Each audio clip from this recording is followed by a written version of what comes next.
My Miami with Laurinda Spear of Architectonica. In this episode, we explore the Miami Children's Museum, which was designed by her firm. Our first question was about the project's almost monochrome palette, in sharp contrast to the exuberant colors used by Architectonica at the Westin Hotel in New York, designed at around the same time. We had just finished the Westin Hotel in New York City, which we were getting a lot of bad reviews about polychrome, and so I was feeling really bad because I was getting slammed every day about polychrome, although I have to tell you that Robert Stern told me in no uncertain terms, reference the Times Square Westin, this is not the time for good taste. Don't be tasteful here. That's not what it's about.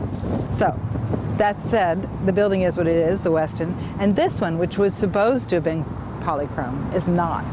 Because I got scared. I just didn't want to hear people complaining about colors anymore. Why do people complain about colors? There's a lot to complain about. You could complain about war, you could complain about famine, you can always complain about the bad government, taxes, everything. But why color? So anyway, I was just feeling really bad about color. People in my office were making me feel worse about color, so that was it. It's the white building, shades of white. The building uses some interesting forms. Tell us about their inspiration. The building was designed of the four elements: earth, which is the boxy building with the striations like earth, kind of, you know, layers of earth, strata of earth. And then wind, which is the conical building, which was supposed to have been lavender, by the way. The earth building was supposed to be earth tones. It was stripes of earth tones. Then there's the fire building that's crenellated. That was supposed to be fiery, orange and yellows. And then the water building was supposed to be the, you know, thing that ties it all together with the bubbles and stuff, and that was the blue. Was is the operative word, because now it's shades of white. And why was the Four Elements theme the right choice for a children's museum? There was the famous landscape gardener, architect in England who always put fire in children's gardens because she thought children love fire, and I totally agree. And so they're fascinated with those things, the danger of fire, the beauty of water, wind, you know, because you can play so many games using the wind, and earth, of course, you're standing and running and all that. So it's apt for a children's museum. So I like that combination of elements and working with them.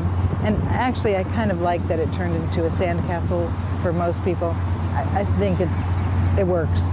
And maybe, just maybe it works even better that it isn't polychrome. Also, I was thinking to myself, archaeologically speaking, you know, in archaeology, we see all the buildings that were polychrome once, for example, of Crete. You know, we don't see them polychrome, we just see them that color. So maybe like this is an archaeological building in a sense that the polychrome was faded off long ago, and it just is what it is. As far as the interior goes, we just did a very simple gallery inside with a terrazzo floor that ties it all together. You know, it's geared to make children feel kind of a sense of wow, and, you know, unlike Disney where it's kind of very plastic and the wow is a little bit, you know, there's a lot of makeup on top of the wow. This one is kind of is what it is. Deciding on a final location for the museum was a bit of a challenge. How did this influence the design we see today? Well, the museum at first was very uncertain as to where they were going, because they went from site A to site B to site C. At one point they decided to go to a mall, and then they rescinded that, and so we kept kind of designing to try to catch up with them, and they landed at one point on a site in Miami that was part of the Metro Rail system. It was a parking lot, and so we designed the building for that site.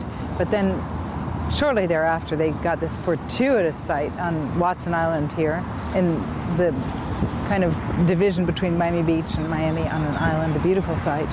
And they were so anxious to go ahead that they just said, you know, we want to use your beautiful building that you designed for the other site, and let's just use it here. Just fix the entrance. And so, though we protested, we did what they said.